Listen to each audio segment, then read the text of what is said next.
اللهم بارك على محمد وعلى آل محمد كما باركت على إبراهيم وعلى آل إبراهيم إنك حميد مجيد. أما بعد فأعوذ بالله من الشيطان الرجيم. بسم الله الرحمن الرحيم. الذين تابوا وعملوا الصالحات فأولئك يبدل الله سيئاتهم حسنات. صدق الله مولانا العظيم. দক্ষিণ বুক ভরা ভালোবাসায় অনুপ্রাণিত নিবেদিত প্রাণ সর্বস্তরের সম্মানিত সুধী মণ্ডলী দিনী ভাইয়েরা, পর্দার আড়ালের সম্মানিতা মায়েরা, বোনেরা ও মেয়েরা, আমি আপনাদের সামনে পবিত্র কোরআনুল কারীমের একটি আয়াতে কারিমার অংশ বিশেষ তিলাওয়াত করলাম। আল্লাহ পাক যদি তৌফিক দেন, পঠিত আয়াতাংশের মর্মে অতীব গুরুত্বপূর্ণ ও জরুরি কিছু কথা আলোচনা করার মনোনিবেশ করলাম ইনশাআল্লাহ। মুহতারাম হাজিরিন, আমরা প্রতিনিয়ত লিফলেট, মাইকিং, পোস্টারিং, ব্যানারের মাধ্যমে একটি শব্দ প্রতিনিয়ত শুনি, তাফসিরুল কোরআন মাহফিল, তাফসিরুল কোরআন মাহফিল। খুব শুনি না? অর্থ কি? তাফসির অর্থ ব্যাখ্যা। কোরআন একটি বিশেষ কিতাব, দুইটার একসাথে অর্থ হবে বিশেষ কিতাব, যার নাম কোরআন, সেই কোরআনুল কারীমের ব্যাখ্যা। কোরআনুল কারীমের ব্যাখ্যার এই অনুষ্ঠান তথা তাফসিরুল কোরআন মাহফিল মুসলিম উম্মার জন্য, এমনকি অমুসলিমদের জন্যও অত্যন্ত গুরুত্বপূর্ণ একটা জিনিস। কেন? যেহেতু কোরআন কারীমকে আল্লাহ রাব্বুল আলামিন এই দুনিয়াতে পাঠিয়েছেন একটি বিশেষ বৈশিষ্ট্য দিয়ে, আকর্ষণ করার এক বিশেষ বৈশিষ্ট্য, যাকে ইংরেজিতে বলা হয় ম্যাগনেট, আমরা সহজ সাবলীল বাংলায় বলি চুম্বক। চুম্বক চিনেন তো আপনারা? চুম্বকের ধর্ম হলো বালিকণার ভিতরে নিমজ্জিত লোহার কণাগুলোকে আকর্ষণ করে বালির ভিতর থেকে লোহাকে বের করে আনা, এটাই তো চুম্বকের ধর্ম। কোরআনুল কারীম এটিও এক ধরনের ম্যাগনেট বা চুম্বক। তবে এই চুম্বকে বালুকণার ভিতরে লুকায়িত লোহার কণাগুলোকে আকর্ষণ করে না।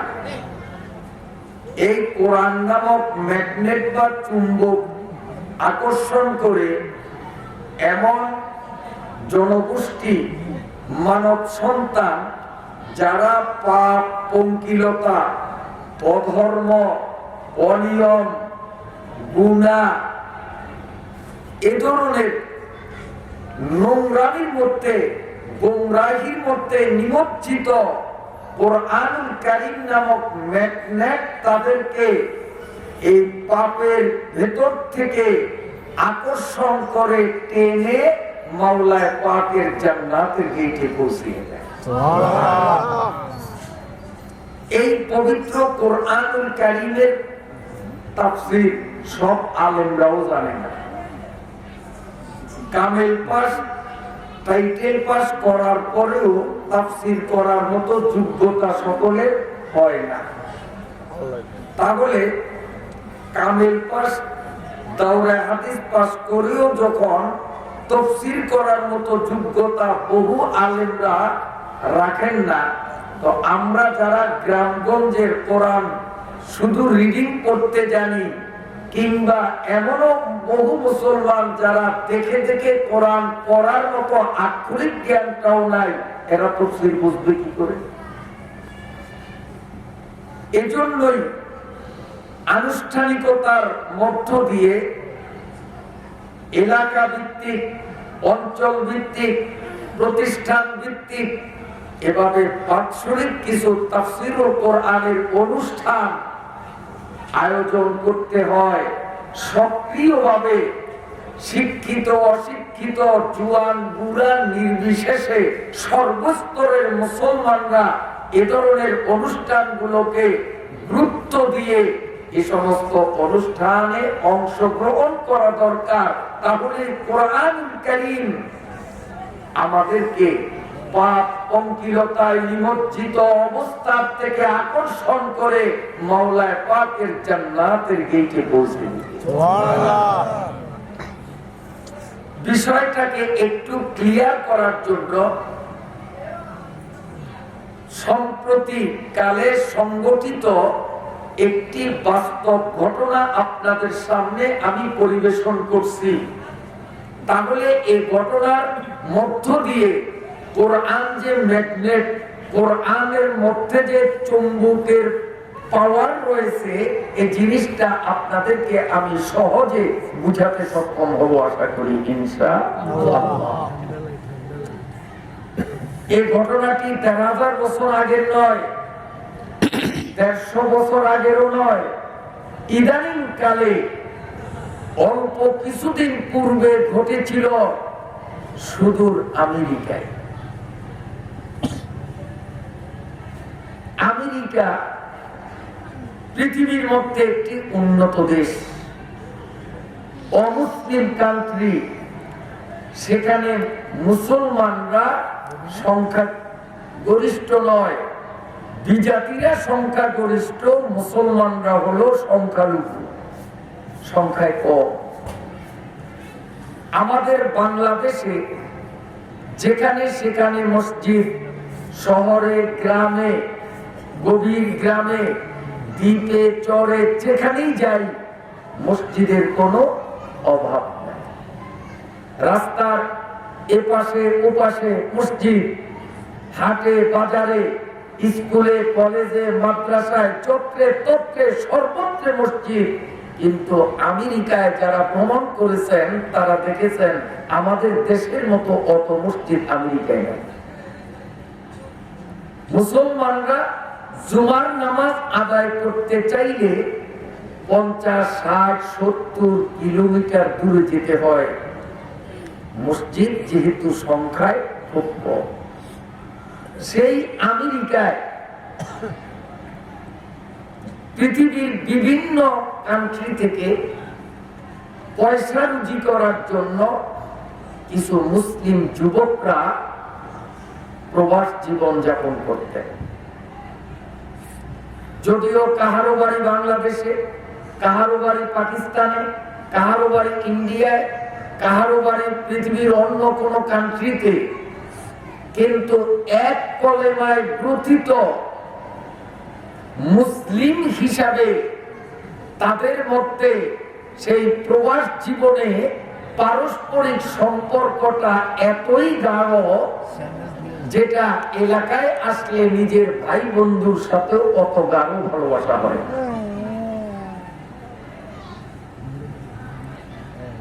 সেই আমেরিকায় বিভিন্ন দেশ থেকে অর্থ উপার্জনের জন্য যেসব মুসলিম যুবকরা কাজ করত, তাদের মধ্যে পাকিস্তানের এক যুবক ছিল।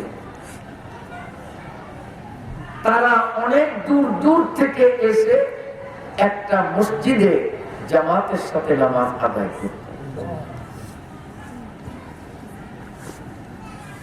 এবং প্রতিদিন আসরের নামাজের পর তারা ফাস্টফুডের দোকানে গিয়ে, উন্নত মানের হোটেল রেস্তোরাঁয় গিয়ে তারা এভাবে নাস্তা করতেন, তারা কোক খাইতেন, কেক খাইতেন, রকমারি খাদ্যদ্রব্য তারা গ্রহণ করতেন। আসরের পরে তাদের এ ধরনের একটা ভোজের অনুষ্ঠান প্রতিদিন অব্যাহত ছিল। একদিনের ঘটনা, যুবককে ফজরের জামাতে দেখা গেল। যুবকটার বাড়ি ছিল পাকিস্তানে। এই পাকিস্তানি বংশোদ্ভূত যুবককে ফজরের নামাজে যখন দেখা গেল না, তখন মুসল্লিরা পারস্পরিক বলাবলি করতে শুরু করছেন যে আমাদের পাকিস্তানি ভাইকে যে দেখা গেল না, না জানি কোনো সমস্যা হয়েছে কিনা, তার খোঁজ নেওয়া দরকার। আবার কেউ বলেন হয়তো কাজের চাপে দূরে কোথাও গেছেন, জামাত ধরার মতো সময় হাতে পাননি, এজন্য আসেনি। এড়িয়ে আমরা এত সকালে এত চিন্তিত হওয়ার কোনো যুক্তিকতা নাই। এমন সাধারণত হওয়াটা স্বাভাবিক। ঠিক জোহরের নামাজেও তাকে পাওয়া গেল না, আসরে পাওয়া গেল না। 5 ওয়াক্ত নামাজ পালাক্রমে গত হয়ে গেল।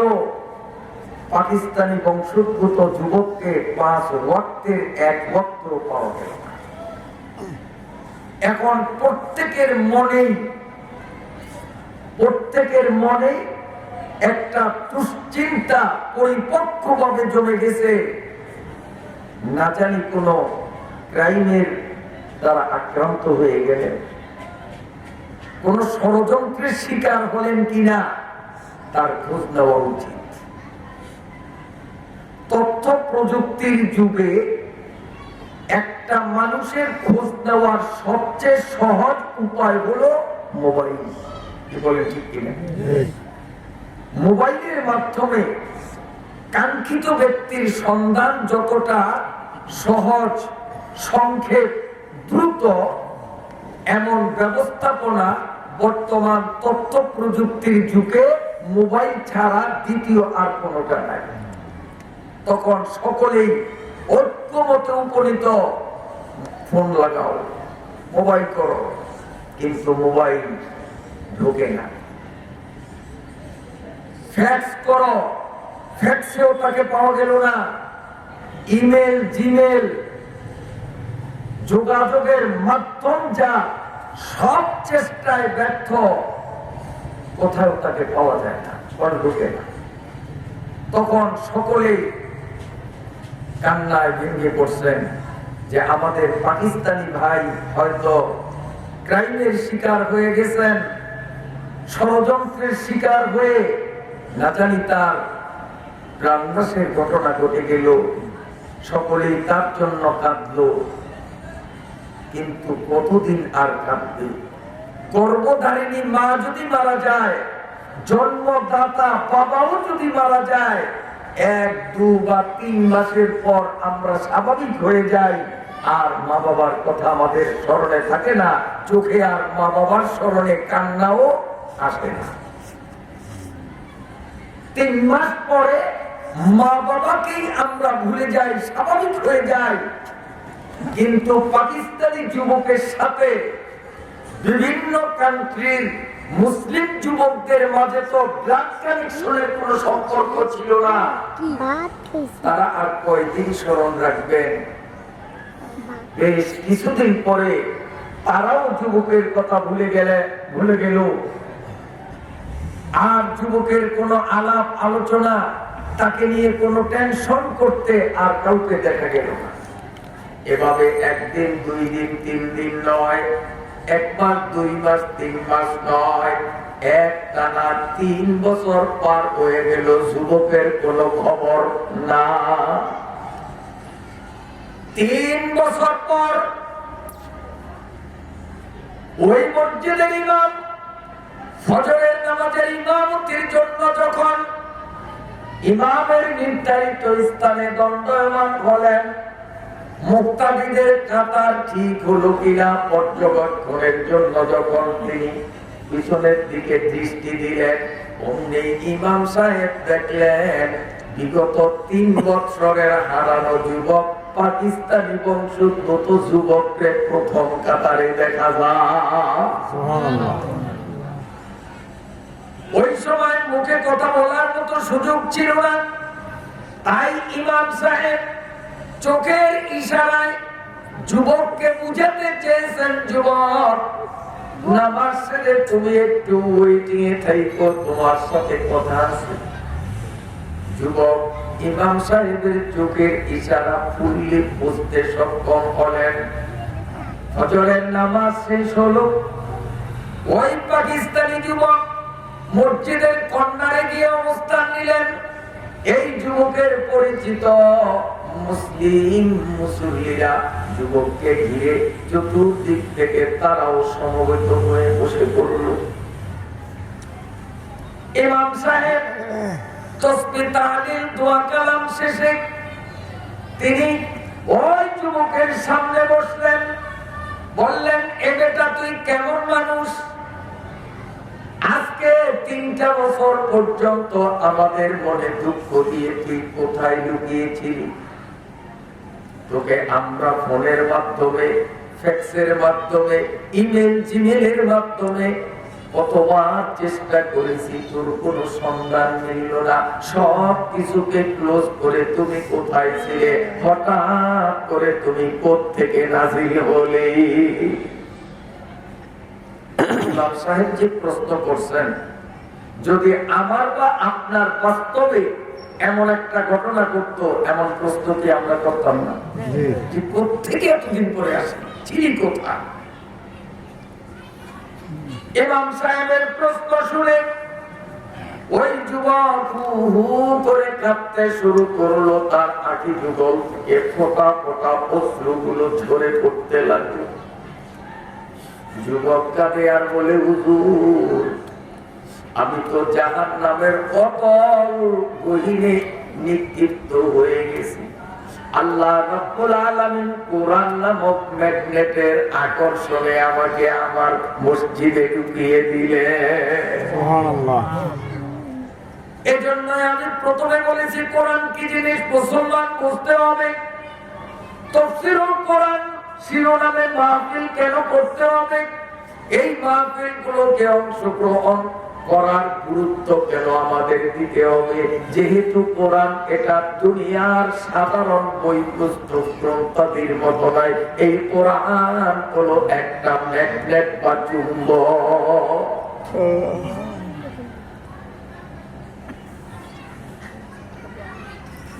যুবক দু চোখের পানি দিয়ে আপন বক্ষ দেশকে সিক্ত বিসিক্ত করে কান্না কান্না কণ্ঠে বলতেছে, হুজুর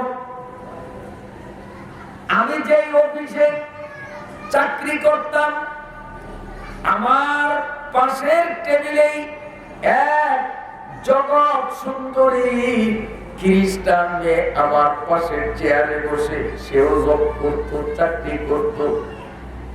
এভাবে 1 দিন 2 দিন 3 দিন 1 মাস 2 মাস 3 মাস আমি একটা অবিবাহিত যুবক ছেলে, ওই মেয়েটাও অবিবাহিতা, ভরা যৌবনা একটা নারী।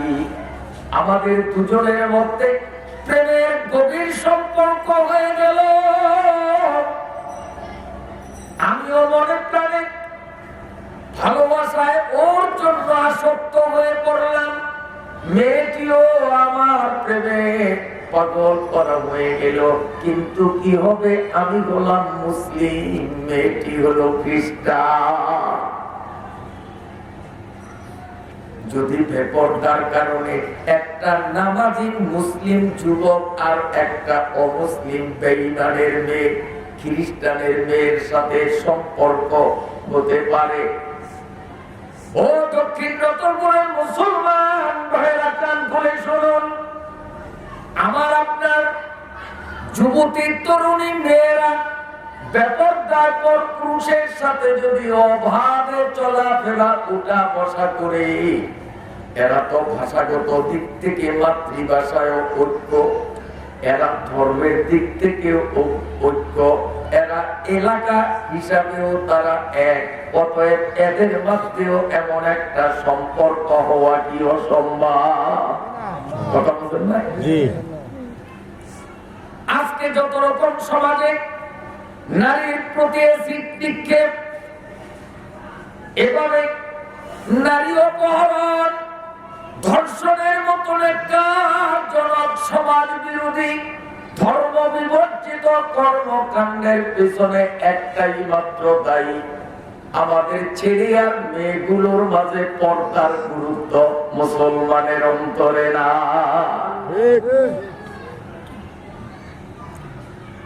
ওই যুবক কানে আর বলে, হুজুর মেয়েটা খ্রিস্টান, আমি মুসলিম, কিন্তু কি হবে, দুজন বেপরদায় একই অফিসে জব করি, দেখতে দেখতে দুজনের মাঝে প্রেমের গভীর সম্পর্ক গড়ে উঠল।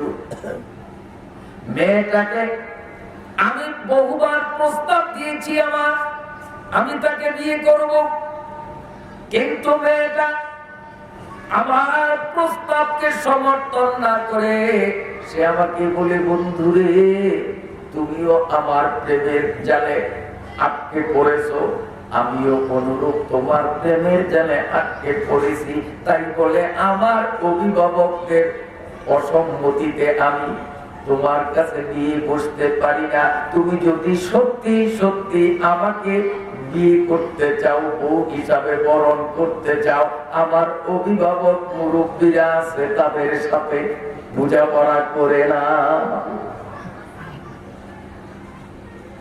আশ্চর্য ব্যাপার, একটা খ্রিস্টানের মেয়ে নির্ঘাত নির্ভেজাল পরিপক্ক প্রেমের মধ্যে আবদ্ধ হওয়া সত্ত্বেও মুরব্বীদের জানানো ছাড়া, মুরব্বীদের অবগতি ছাড়া সিদ্ধান্ত নেওয়ার পরিকল্পনা নিতে পারল না।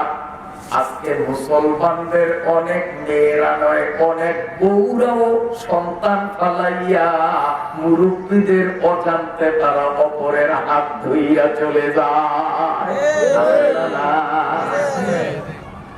দুই সন্তান তিন সন্তানকে তিন বানাইয়া অভিজাত সম্ভ্রান্ত স্বামী ও বাবার পক্ষের আত্মীয় স্বজনদের নাকে মুখে অসম্মানের চুনকালি মাখাইয়া অনেক বখাটে মেয়েরা সুখের সংসারের লাথি মারিয়া অপরের হাত ধরে উদাউ হয়ে যায়। এগুলো মানুষ নয়, আমি বলবো এগুলো কুত্তার চেয়েও নিকৃষ্ট। বলবেন এত জঘন্য কথা কেন? আমি আমার নিজের বাস্তব অভিজ্ঞতা যা পেয়েছি আপনাদের সামনে বলবো। মনে করেন একটা কুত্তি ও 7টা বাচ্চা নিয়ে কোন মতে আপনার বাড়ির দরজার খেরকুটার মধ্যে রাত কাটায়। আপনি নিয়মিত কুত্তিটাকে খাবার দেন না, সারা গ্রাম ঘুইরা ঘুইরা উচ্ছিষ্ট যত সামান্য ও খায়।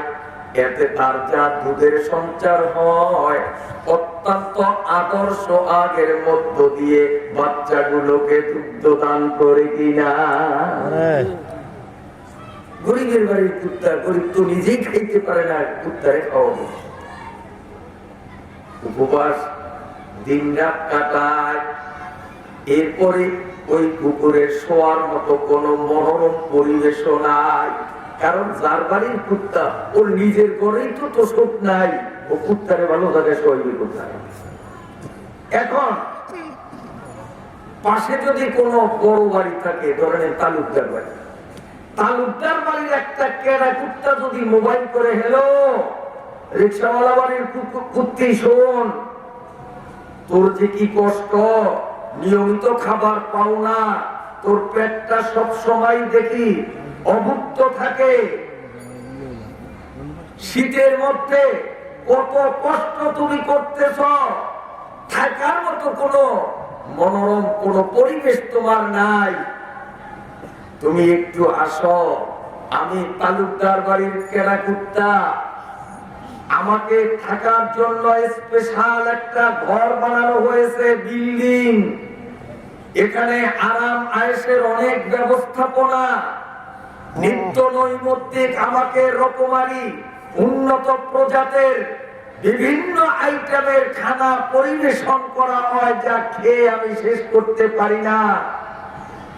তুমি আর কত কষ্ট করবে, আমার প্রেমের টানে সারা দিয়ে তুমি একটু চলে আসো, আমরা দুজন মিলে স্বাচ্ছন্দ্যে আমরা এখানে আমাদের দিনাতিবাদ করবো। তালুকদার বাড়ির কেনা কুত্তা যত লোক দেখাক, ওই রিক্সাওয়ালার বাড়ির কেডি কুত্তা বলবে, জমিদার বাড়ির কুত্তা শোন, জীবনে আর কোনদিন মিস কল তো দিবি না, ডাইরেক্ট কল দিতে তোরে নিষেধ করলাম, তার কারণ আমার কতগুলো ছোট্ট ছোট্ট নাবালেক বাচ্চা আছে, এই বাচ্চাগুলোকে ইয়েতিম বানাইয়া আমি মা তোমার প্রেমে সারা দিয়া আমি বাচ্চাদের এতিম বানাইয়া যাইতে পারি না, তাতে আমার প্রেস্টিজে আঘাত আসে। কুত্তা তার প্রেস্টিজ বুঝলো, আত্মমর্যাদা বুঝলো কুত্তা, আমি যদি বাচ্চাগুলোকে পালাইয়া তোমার প্রেম সমর্থন করে যদি আমি চলে আসি, কুত্তা হিসাবে আমার যেই মর্যাদা যা আছে এটুকুন খর্ব হয়ে যায়, আমার দ্বারা সম্ভব না, প্রত্যাখ্যান করল। এখন কেনা কুত্তায় চিন্তা করলো, মিস কল দিলে তো ও ব্যাক করবে না, ও বারবার ডাইরেক্ট কল দেয়, বিরক্ত হইয়া কুত্তিটা বলবে, তোরে না বললাম কল দিতি না, বারবার কেন কল দাও, আমি তোমার কথা একটু বলতে পারি না, কখন আসবা আমি তোমার অপেক্ষায় প্রতীক্ষমান।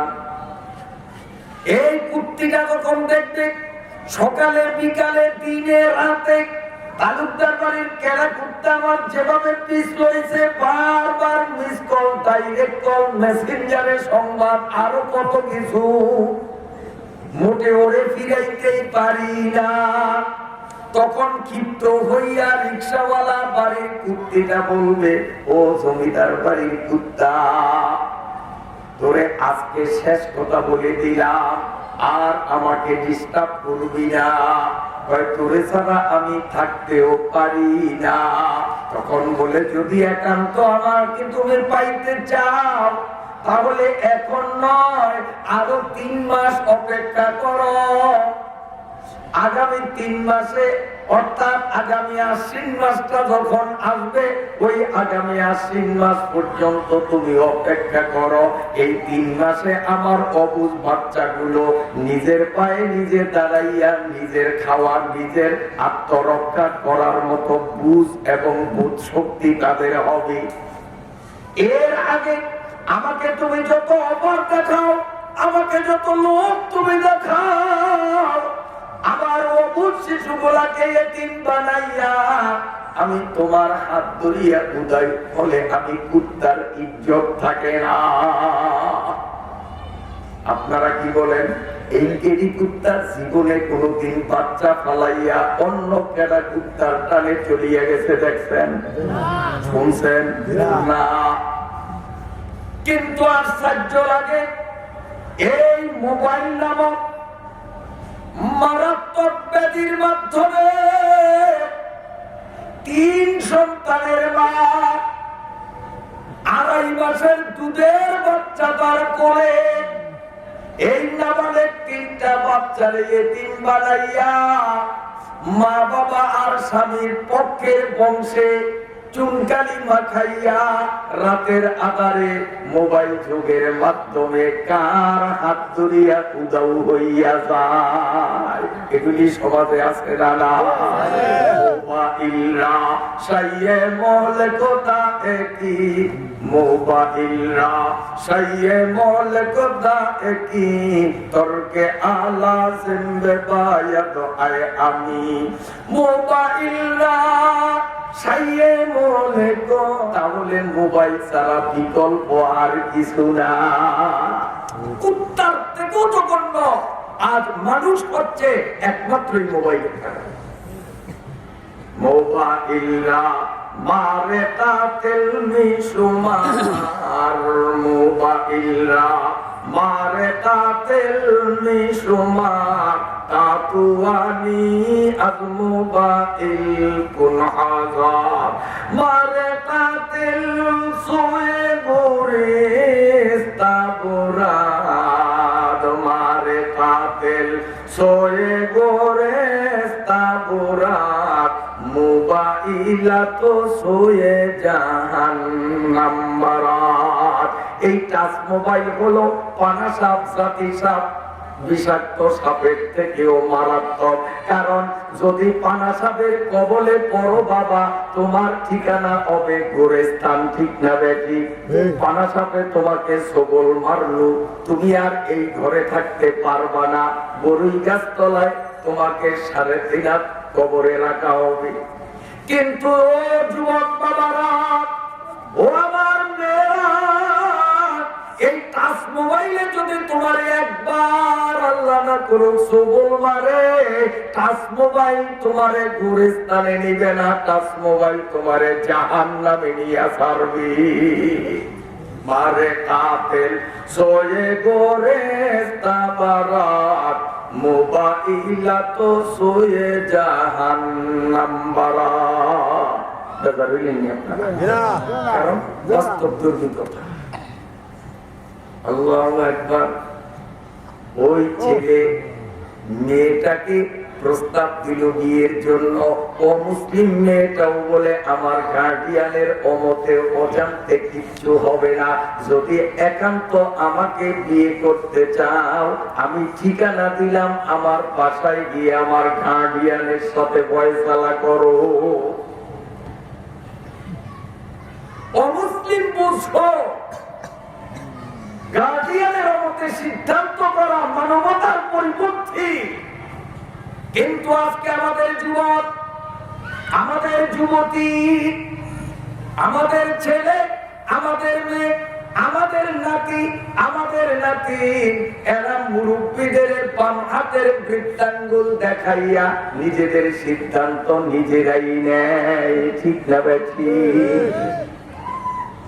আল্লাহু আকবার। ওই যুবক মনে প্রাণে মেয়েটির সত্য প্রেমে এভাবেই আসক্ত হয়ে পড়ল। ঠিকানা অনুমতে যখন সময় দিয়েছে মেয়েটি ঠিক সময় মতো মেয়েটির বাড়িতে গিয়ে হাজির হলো। ছেলেটি বলে, হুজুর, ইমাম সাহেবকে কাঁদে আর বলে, হুজুর, আমি যখন মেয়েটির বাড়িতে গেলাম, ঘর ভরা মানুষ, অনেক উপস্থিতি, আমি মানুষের অধিক সংখ্যক উপস্থিতি দেখিয়া মনে মনে প্রাথমিক একটু ভীত সন্ত্রস্ত হয়ে গেলাম। আমি কি ক্রাইমের হাতে পড়লাম নাকি? এত লোক কেন? নিশ্চয়ই ষড়যন্ত্র করবে, আমাকে মেরে ফেলবে, নইলে এত লোক এখানে আনাগোনার কারণ কি? এমন একটা সন্দেহ হয় কিনা?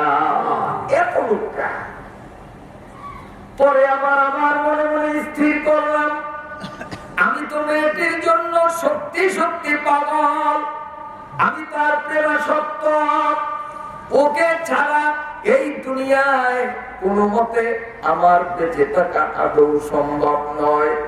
কাজী ওকে পেতে গিয়ে যদি আমার মরতে হয়, এ মরণেও আমার কোনো দুঃখ না। আমি এমনিও মরবো, অন্যও মরবো, ওকে না পাইলেও মরবো, আর ওকে পাইতে গিয়ে যদি আমার মরণ হয়তো হোক। আমি অটল হয়ে গেলাম। এরপরে ওরা শতাধিক লোকের ভেতর থেকে একজনকে মুখপাত্র নির্বাচন করলো আমার সাথে টকিং করার জন্য, মত বিনিময়ের জন্য। সেই মুখপাত্র আমাকে প্রশ্ন করলো, সংক্ষেপে উত্তর দাও, সংক্ষেপ প্রশ্নের সংক্ষেপ অ্যানসার। বলেন কি বলবেন? তুমি কি আমাদের মেয়েকে বিয়ে করতে চাও? ছেলেটি বলল, নইলে কি আর এত কষ্ট করে এখানে আমার আসা হয়? আমি যখন বহু কষ্ট করে আপনাদের ঠিকানা মতো আসলাম, এতেই তো প্রমাণ করে আপনাদের মেয়েকে বিয়ে করার শতভাগ সিদ্ধান্ত নিয়ে এসেছি। ওই যুবক দু চোখ থেকে নদীর জোয়ারের স্রোতের মতো পানি ছেড়ে দিয়ে কান্দে আর বলে, হুজুর, ওই মুখপাত্র আমাকে সেকেন্ডবারের মতো প্রশ্ন করে বসলো, এরে যুবক, তুমি বিয়েতে শতভাগ সিদ্ধান্ত নিয়েছো, কিন্তু তুমি একটা শিক্ষিত ছেলে, তুমি তো জানো তুমি একটা মুসলিম যুবক, আর আমাদের মেয়ে একটা খ্রিস্টান মেয়ে, বিয়ে হইতে হলে তো ধর্মের মধ্যে সমতা হতে হয়, উভয় মুসলিম হবে নইলে উভয় খ্রিস্টান হবে, একজন এ ধর্মের আর একজন ও ধর্মের, এই বিবাহ দুনিয়াতে প্রথা চালু না। তুমি মুসলিম, আমাদের মেয়ে হলো খ্রিস্টান, বিবাহ হয় না। তবে তোমাকে আমরা ক্লিয়ার কাট বলে দিলাম, আমাদের মেয়ে পশ্চিমকালেও খ্রিস্ট ধর্ম ত্যাগ করে ইসলামে দীক্ষা নিবে না, এটা চূড়ান্ত সিদ্ধান্ত। আমাদের মেয়ে খ্রিস্ট ধর্ম ত্যাগ করবে না, মুসলিমা হবে না। এখন তুমি যদি আমাদের মেয়েকে বিয়ে করার ফাইনাল সিদ্ধান্ত নাও, এই মুহূর্তে তুমি ইসলাম ত্যাগ করে খ্রিস্ট ধর্ম গ্রহণ করা লাগবে।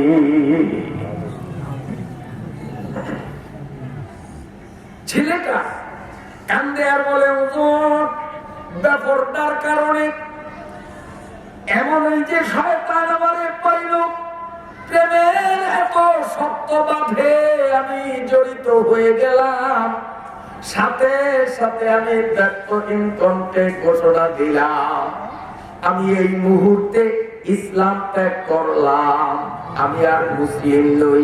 অতএব তোমাদের প্রসেসিং অনুযায়ী, তোমাদের ধর্মীয় রীতি অনুযায়ী আমাকে খ্রিস্টান বানিয়ে না। আমি ইসলাম ত্যাগ করলাম, ধর্ম যায় যাক, আমার বউ লাগবে। আমাদের দেশেও বহু লোক আছে, ধর্ম যায় যাক, আমি যেটা মনে লোভ করেছি আমার সেটার বাস্তবায়ন চাই, এতে ধর্ম থাকুক আর না থাকুক। না মিথ্যা কথা বলি? আছে না? নাই আছে, বহু আছে। মতের বিরুদ্ধে, আমার মতের বিরুদ্ধে ইসলামের হকের বাণী কেউ বললে তখন আমার কান বিষিয়ে যায়, সত্য কথা বললেওয়ালা বিরুদ্ধে আমরা খেপে উঠি। আমার ভাইরা বাবাজিরা, বিরক্ত হন না। কোরআন যে ম্যাগনেট, কোরআন যে চুম্বুকের পাওয়ার নিয়ে জমিনে আসছে, তাফসীরুল কোরআনের গুরুত্ব বুঝাবার জন্য বাস্তব ঘটনাটা আমি আপনাদের সামনে তুলে ধরলাম। যেই ঘটনাটা ঘটেছে উন্নত বিশ্বের আমেরিকার মতো দেশে। ও পর্দার আড়ালের মায়েরা, বোনেরা, মেয়েরা, পারস্পরিক কথাবার্তা বন্ধ করো, পাঞ্চাবানি বন্ধ করো, বাচ্চাদের নিয়ন্ত্রণে রেখে এক মনে কথাগুলোর দিকে মনোনিবেশ করো। আশা করি আজকের আলোচনায় আমাদের জ্ঞানের দরজা আল্লাহ খুলে দিবেন। সকলে বলুন আল্লাহুম্মা আমিন। আল্লাহ। ওই যুবক অনর্গল অব্যাহত গতিতে তার আগে জীবন থেকে অশ্রু স্রোত চলমান। কান্দে আর বলে, ইমাম সাহেব হুজুর, ওরা ওদের ধর্মীয় রীতি অনুযায়ী প্রসেসিং মতো আমাকে খ্রিস্ট ধর্মে দীক্ষিত করলো। এখন আমি একটা পরিষ্কার খ্রিস্টান। এরপরে আমাকে বলে, যুবক রে, তুমি যে ইসলাম ত্যাগ করেছো, খ্রিস্ট ধর্ম তুমি বরণ করেছো, আমরা তোমার উপর এখনো পুরা নিশ্চিত না, তোমাকে বিশ্বাস করি না। আমাদের মেয়েকে যদি তুমি বিয়ে করতে চাও, তোমার মা বাবার সাথে সম্পর্ক তুমি চিরদিনের জন্য কেট আপ করতে হবে, মা বাবাকে বাদ দিতে হবে। যুবক কান্দে আর বলি, আমি উত্তরে বললাম, আমি তো পাকিস্তান থেকে আজ কত বছর আমেরিকায় প্রবাস জীবন যাপন করি, আজ কত বছর মা বাবার সাথে আমার কোনো সাক্ষাৎ নাই, আমি তো মা বাবাকে এমনিতেই বাদ দিয়েছি। অতএব এই মেয়েকে পাওয়ার জন্য স্থায়ীভাবে আমার মা বাবার সম্পর্ক আমি কেটে দিলাম। আমার মা যায় যাক, আমার বাবা যায় যাক, আমার বউ আমি চাই। সবাই বলি নাউজুবিল্লাহ। এবার আপনারা বিয়ের বন্দোবস্ত করুন। মেয়ের পক্ষ থেকে বলা হলো, যুবক, খ্রিস্ট ধর্ম গ্রহণ করেছ, মা বাবার সাথে সম্পর্ক সেট করেছ, এরপরেও আমরা তোমার উপর আস্থা রাখি না। কারণ তোমার বন্ধু বান্ধব আছে। এই জমানায় অনেক লোক এমন আছে যারা মা বাবাকে ত্যাগ করতে পারে, বন্ধুদের ত্যাগ করতে পারে না। আছে না? না, মা বাবার থেকেও বন্ধুর সাথে সম্পর্ক বেশি। এই শীতের দিনে বাবা গরিব মানুষ, ফজরে এশায় মসজিদে যায় বিনা জুতায়। গরিব মানুষ প্লাস্টিকের কন্ডামা 50 টাকায় এক জোড়া জুতা কিনে দিতে পারো না, অথচ হোটেল রেস্টুরেন্টে ফাস্ট ফুডে বসে বন্ধুদেরকে নিয়ে 500 টাকার বিল দিতে তোমার কষ্ট হয় না। এমন বেয়াদব ছেলে হয়তো আপনাদের দেশে না আছে। না না, তুমি মা বাবা বাদ দিয়েছো, কিন্তু হয়তো তুমি বন্ধুদের বাদ দিবা না।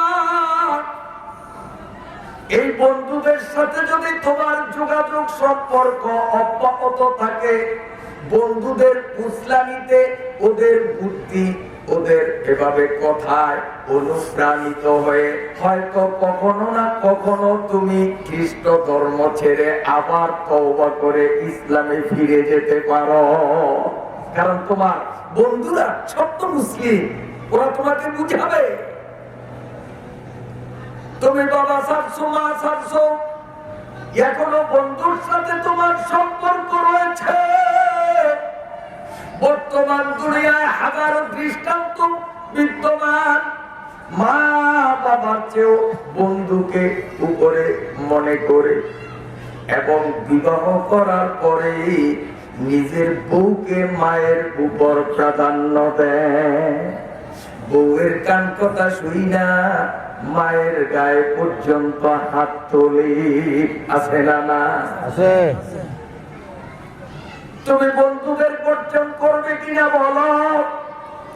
সাথে সাথে যুবক বলল, আমার মনের মানুষটারে পাইতে যদি আমার বন্ধুদেরও ত্যাগ করতে হয়, আমি স্থায়ীভাবে ত্যাগ করলাম।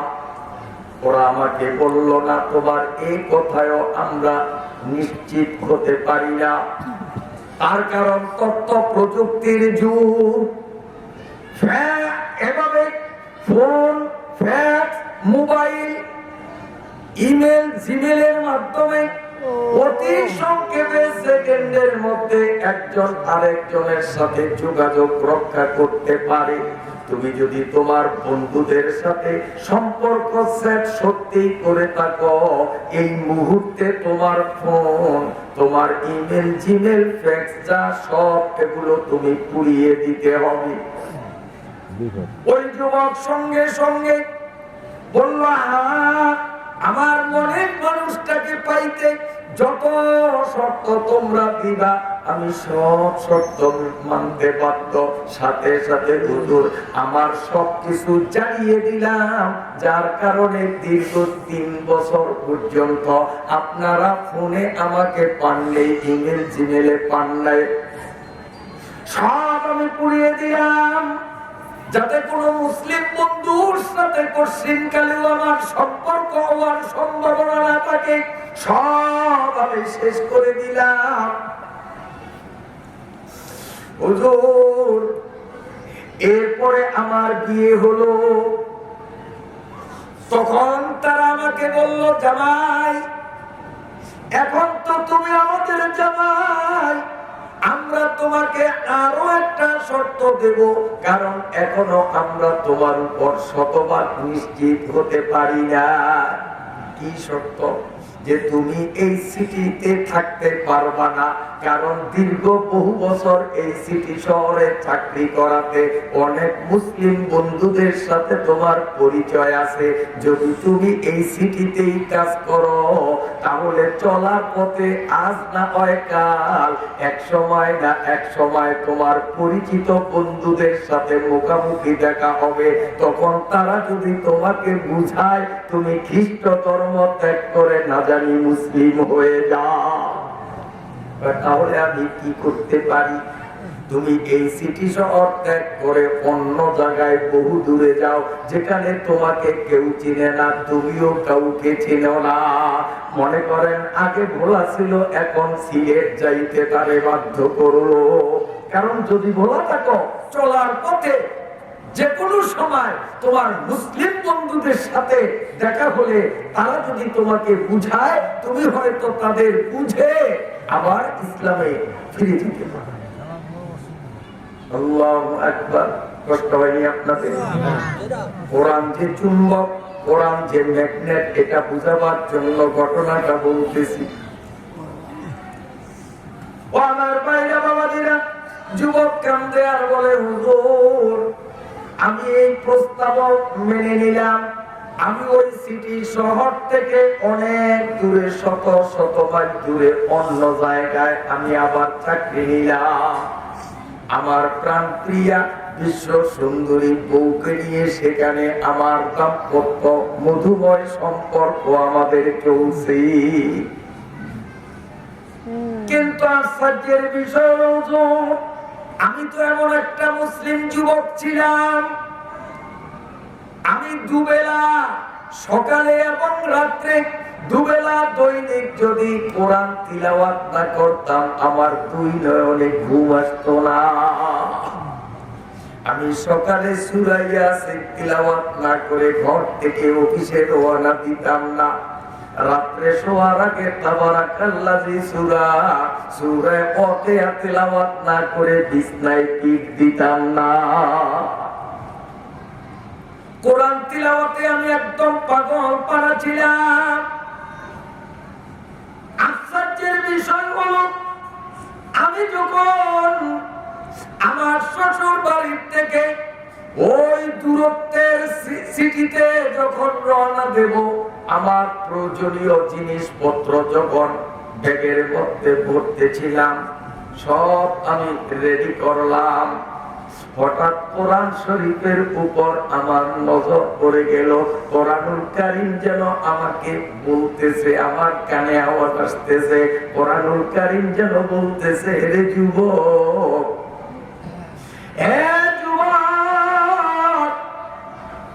প্রতিদিন দুবেলা তুই আমার তিলাওয়াত কোনদিন ছাড়লি না, আজ তুই এই সিটি শহর ছেড়ে অনেক দূরত্বে চলে যাবি, তোর প্রয়োজনীয় সব কিছু তোর ব্যাগের মধ্যে জায়গা পাইল, আল্লাহর কোরআন আমি বুঝি তোর ব্যাগে একটুখানি জায়গা পাবো না। আমার কানে যেন আওয়াজ আসলো, কোরআন আমাকে হাতছানি দিয়ে বলছে, আমার ডোর নিয়ে যাও। আমি আবেগ আপ্লুত হয়ে কোরআনুল কারীমকে সযত্নে আমার ব্যাগে নিলাম। যদিও আমি খ্রিস্টান, আমার মনে চিন্তা ঢুকলো, আমেরিকার লক্ষ লক্ষ খ্রিস্টানের ঘরে তল্লাশি দিলে কোরআন পাওয়া যাবে।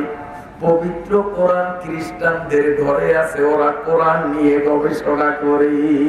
তাহলে কোরআন খ্রিস্টানদের ঘরে কোরআন থাকলে যদি অপরাধ না হয়, আমি তো একটা নতুন খ্রিস্টান, আমার কাছে কোরআন থাকলে আবার কিসের অপরাধ? আমি কোরআন শরীফকে সযত্নে আমার ব্যাগে ধরতে পারি।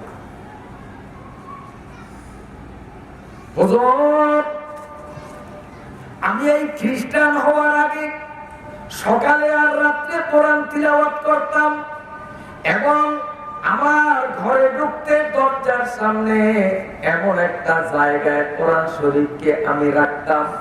আমি বাহির থেকে ঘরে ঢুকলেই প্রথম নজরটা আমার সুদর্শন স্ত্রীর চেহারায় পড়ার আগে যেন আল্লাহর কালামের উপর আমার নজর পড়ি।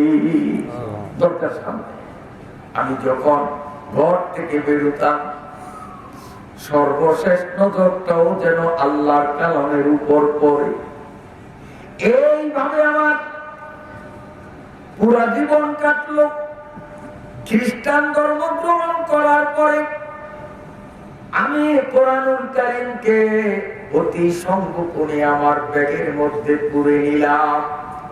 সেই দূরত্বের কর্মস্থলে পৌঁছে বাসা নিলাম। ওই বাসায় গিয়ে আমি যখন ব্যাগ থেকে জিনিসগুলো বের করতেছিলাম, আমার প্রাণপ্রিয়া স্ত্রী আমারে বলতেছে, স্বামী গো, তুমি কি আবার মুসলিম হয়ে গেলে নাকি? কেন তুমি আমার প্রতি এতটা সন্দিহান? নইলে তুমি হরি কোরআন সঙ্গে বহন করার কারণ কি? তুমি কি মুসলিম হয়েছ? আমি উত্তরে স্ত্রীর বললাম, স্ত্রী থাম, কিসের আমি মুসলিম? আমি তো খ্রিস্টান হয়েছি। কোরআন তোমার সাথে কেন?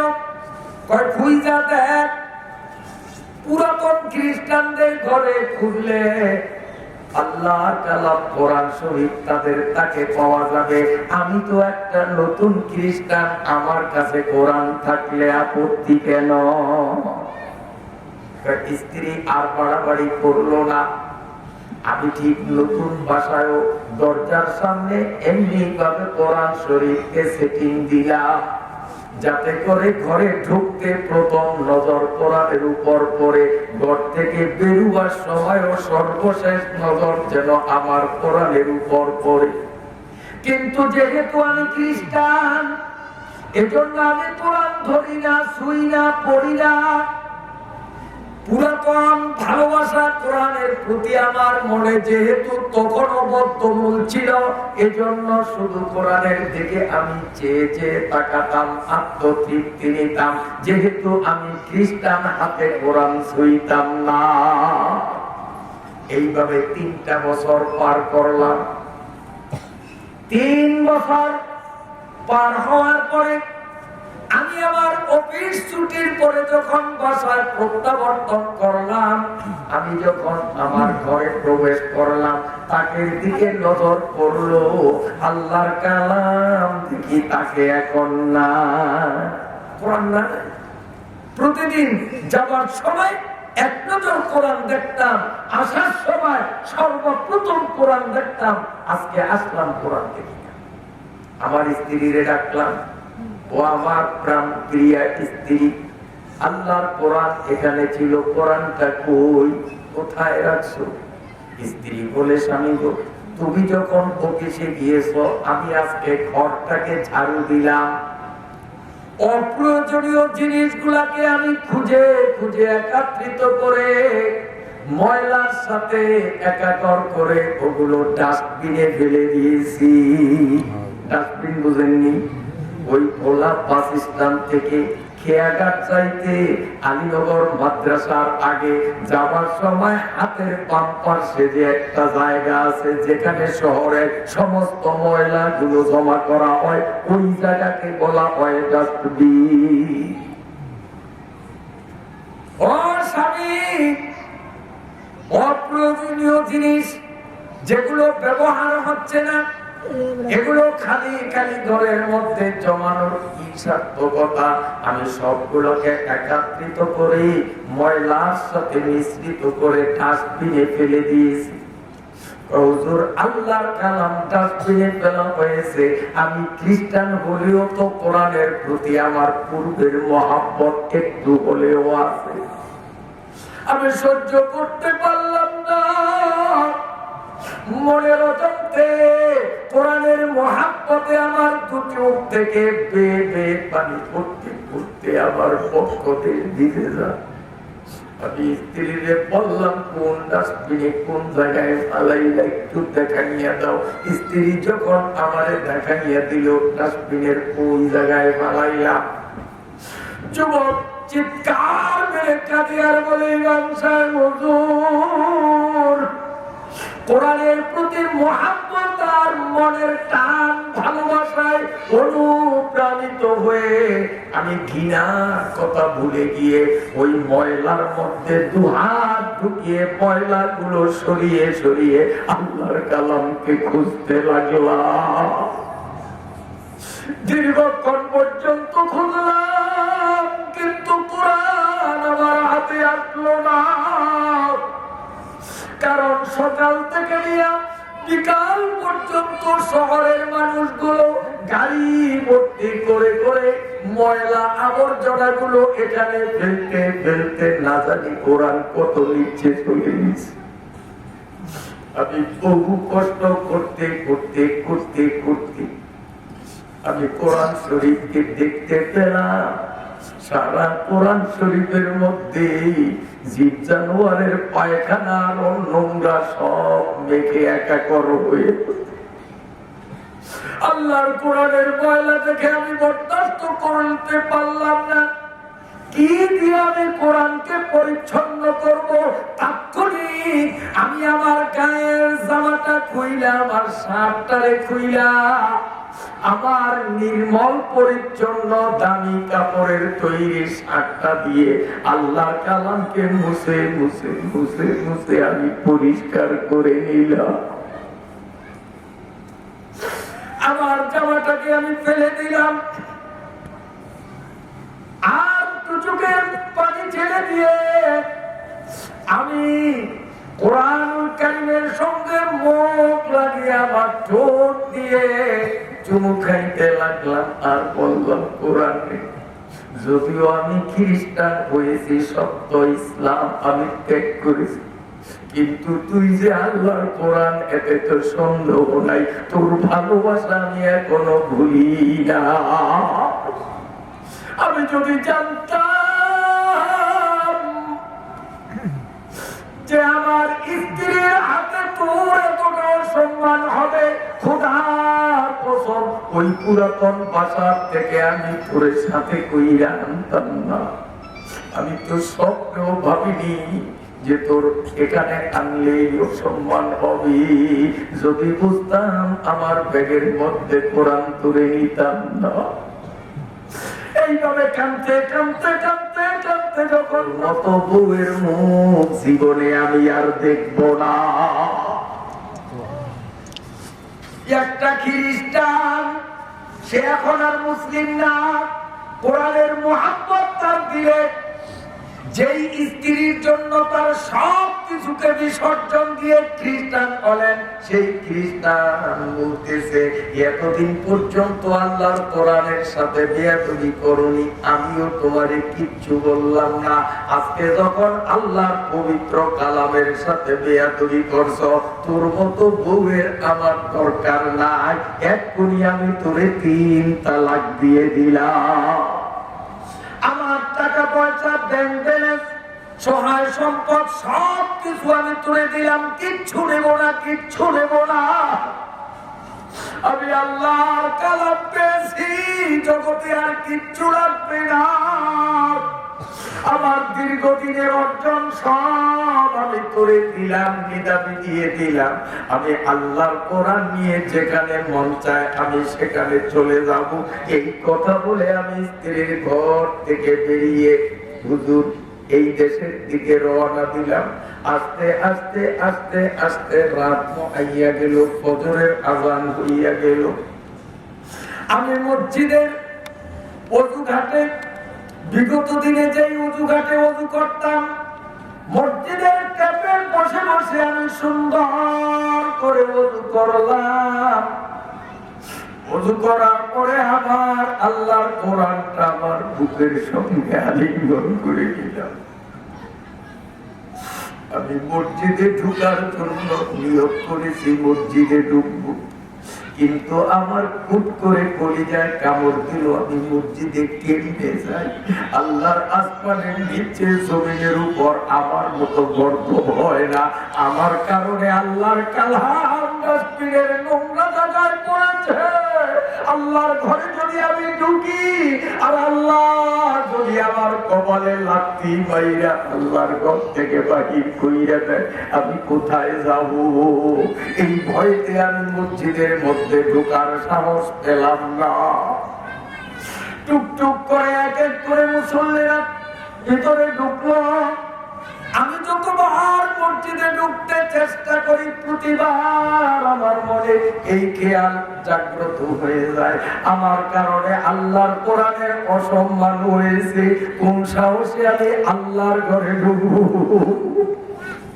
আমার আল্লাহ আমার কপালে যদি লাঠি মাইরা আউট অফ মসজিদ কইরা দেয়, আমার তো আউয়ালও গেল, আগেরও গেল, আমি কি করি? মসজিদে ঢোকার প্রবল ইচ্ছা, ভিতরে ভয়ে কাজ করে, যার কারণে ঢুকতেও সাহস হয় না। হঠাৎ গায়েবী আওয়াজ আমার কানে আসলো। চতুর্দিকে ভাবে আমি নজর দিলাম, কে আওয়াজ দিল, কে আমাকে সম্বোধন করলো? কোন ব্যক্তি সত্তা আমার নজরে পড়লো না। হাওয়ার ভিতর থেকে আওয়াজ আসলো, কে যেন আমারে ডাকিয়া বই। অত্যন্ত মায়ালু ভাষায় আদর আর স্নেহ প্রদর্শনের মধ্য দিয়ে আমাকে বলে, রে আমার বন্দা, তোর পাপের মাত্রা যতখানি, আমি আল্লাহর খবর মাত্রা তার চেয়ে বহু গুণ বাড়া। বাজোয়া বাজোয়া শতবার আগার তওবার সে কাস্তি, বাজো আরো কার চেয়েও বেশি গুণা যদি তুমি করো। সমুদ্রের পানির তরঙ্গের ফেনার চেয়েও বেশি সংখ্যক গুণা যদি তুমি করো, সারা পৃথিবীর মরুভূমিতে যে পরিমাণ বালু কণা রয়েছে, তোমার পাপের পরিসংখ্যান যদি তার থেকেও বেশি হয়, পৃথিবীর পূর্ব প্রান্ত থেকে নিয়ে পশ্চিম প্রান্ত, উত্তর থেকে দক্ষিণ প্রান্ত পর্যন্ত সারা পৃথিবীতে গাছগাছালি, লতা গুল্মে যে পরিমাণ পাতা রয়েছে, এই পাতার সংখ্যার চেয়েও অধিক পরিমাণ পাপ যদি আমার কোনো বন্দা করে মনে প্রাণে আমি আল্লাহর কাছে যদি আত্মসমর্পণ করি, আমারে ডাকবে আল্লাহ, একটু ডাকেন আল্লাহ বলেন, আমার বান্দা একবার আমারে আল্লাহ বলে ডাক দিলে আমি আল্লাহর রহমতের দরিয়ার মধ্যে তুফান বইয়া যায়। আমি একটাকে কম পক্ষে 70 বার জবাব দেই, ও বান্দা বোলাও কা, বান্দা বোলাও কা, আমি হাজির। শতবার আগার তওবা শিকস্তম, বাজো আ বাজো আ, লা ইলাহা ইল্লাল্লাহ।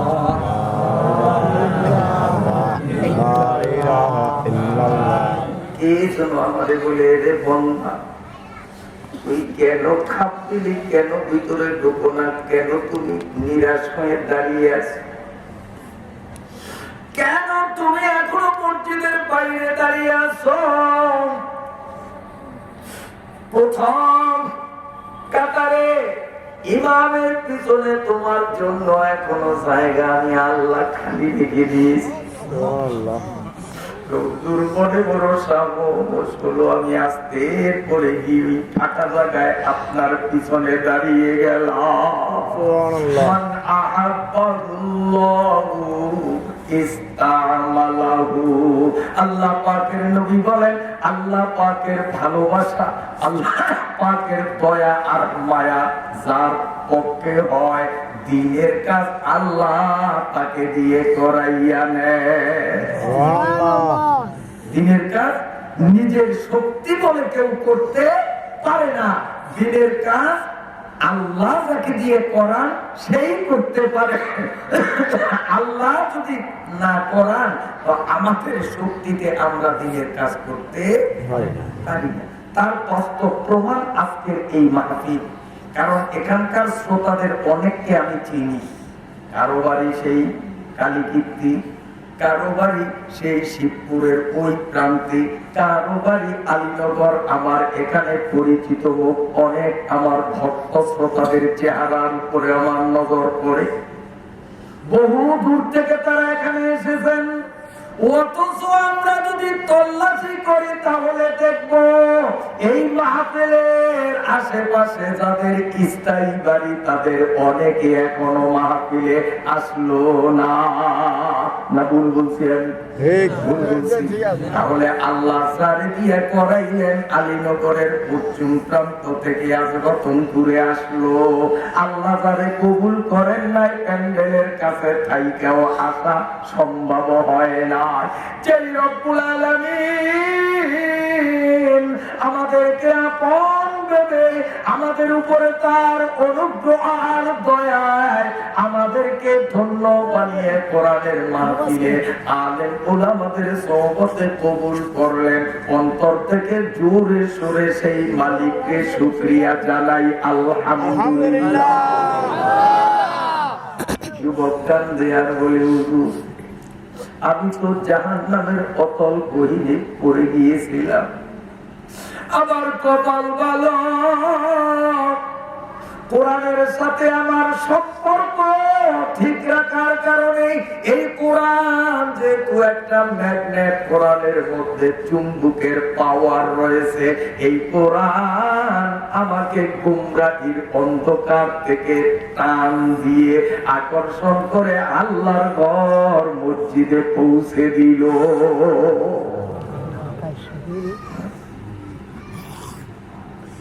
এজন্য কোরআনুল কারীমের সাথে মহাব্বত, ভালোবাসা, অন্তরের সম্পর্ক রাখা ভালো রাখা ভালো রাখবেন তো ইনশাআল্লাহ।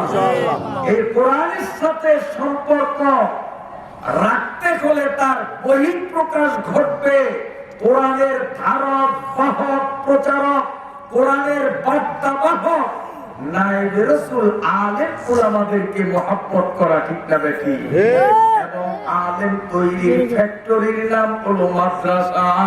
ওই মাদ্রাসার সাথে মনের গহীন ভালোবাসা স্থাপন করা। এজন্য বলি আমার ভাইয়েরা, বাবাজিরা, আমি আর আপনি যদি হক্কানি আলেমের সাথে সুসম্পর্ক করতে সক্ষম হই, আমি আপনি যদি মাদ্রাসার সাথে কোরআন শিক্ষার মৌলিক কেন্দ্র মাদ্রাসার সাথে যদি আমাদের সুসম্পর্ক স্থাপন করতে পারি, কোরআন নামক ম্যাগনেট একটা খ্রিস্টানদের যদি আবার হেদায়েতের পথে উঠাইয়া দিতে পারে। আমরা তো হিন্দু হই নাই, আমরা তো খ্রিস্টান হই নাই, আমরা আল্লাহর একত্ববাদকে পরিহার করি নাই। এই কোরআনের ম্যাগনেট আমাদেরকে গুমরাহির থেকে উঠাইয়া হেদায়েতের দ্বার প্রান্তে নিতে পারে কিনা? একে চশমে জাদান গাফেলাসা শাহে নবাসি, একে চশমে জাদান গাফেলাসা শাহে নবাসি, শায়দ কেনে গায়ে গুনাহ আগায়ে নবাসি। কখন আল্লাহর রহমত যে আমার উপর পড়বে এটা আমিও বলতে পারবো না। এই জন্য সার্বক্ষণিক কোরআনের সাথে সম্পর্ক করব, অর্থাৎ কোরআন তিলাওয়াত করতে যারা জানি কোরআন তিলাওয়াত করব। বলবেন হুজুর তাহলে অনেকেই তো আমরা কোরআন তিলাওয়াত জানি না। আমি সেসব বন্ধুদের উদ্দেশ্যে বলবো, আলহামদুলিল্লাহ সূরাও মনে হয় জানেন না। এখন মুসলমান কয়জন দক্ষিণ রতনপুরে বলেন? আলহামদুলিল্লাহ জানে না এমন কয়জন আছে? মোটেও নাই।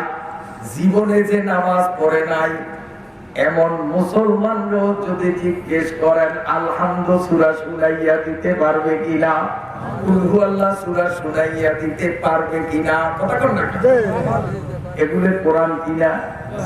হ্যাঁ, আলহামদুলিল্লাহ কোরআন না, কুল হুয়াল্লাহ সূরা কি কোরআন? হ্যাঁ, আপনারা দেখা দেখা কোরআন শরীফ পড়তে না জানলেও কোরআনের অংশ বিশেষ আলহামদুলিল্লাহ কুল হুয়াল্লাহ সহ ছোট ছোট সূরাগুলো পারেন না? মদিনার পয়গম্বর সাল্লাল্লাহু আলাইহি ওয়াসাল্লাম বলেন, যেই মুসলমান জুয়ান বুড়া শিক্ষিত মূর্খ নারী আর পুরুষ আলেম আর পাবলিক যেই ব্যক্তি চারবার আলহামদুলিল্লাহ সূরা এক মজলিসে পড়তে পারবে, আল্লাহ রাব্বুল আলামিন পূর্ণ এক খতম কোরআন তিলাওয়াতের সওয়াব তার আমলনামায় দিয়ে দেয়।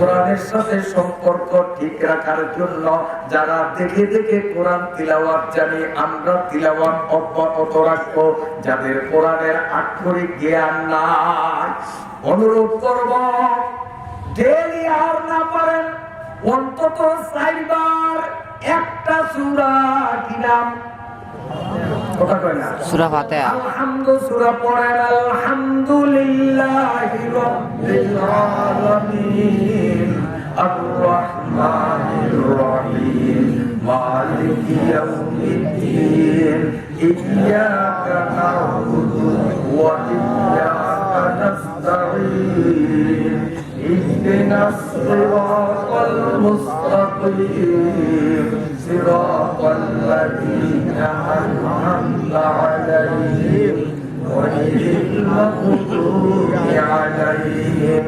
ওয়ালাদ-দাল্লিন। বনামে খোদা মাইনে কি এবেতেলা, এটার অর্থ কোনো না, শুধু হুজুর একটু রুচি বৃত্তির জন্য বলি, আপনাদের বলবো না। বনামে খোদা মাইনে কি ইবতিদা মেহেরবান রহমান বে ইন্তেহা, হুজুর অর্থের দিকে খেয়াল করেন আর আপনারা এমনি শুনিয়া থাকেন।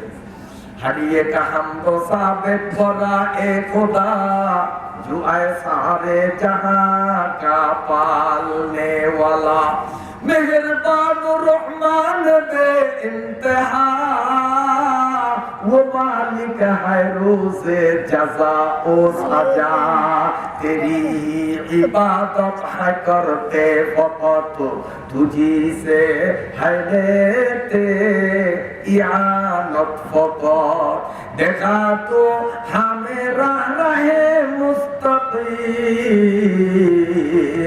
कि जिन पे किया है तू अपना नईम नरा उनकी जिन पे है तेरा गज़ब नरा उनकी जो गुमराह सब जोरे सोरे बोलें आमीन। চারবার আলহামদুলিল্লাহ সূরাটা এভাবে এক মজলিসে পড়বেন, এক খতম কোরআন তিলাওয়াতের সওয়াব আমলনামায় জমা হবে। এই সূরা ফাতিহা তিলাওয়াতকারীর সাথে কোরআনের সাথে সম্পর্ক হয়ে গেল। আল্লাহ পাকের নবী বলেন সূরাতুল ইখলাস তা'দিলু সুলুতাল কুরআন। একবার Subscribe Bongo Style TV.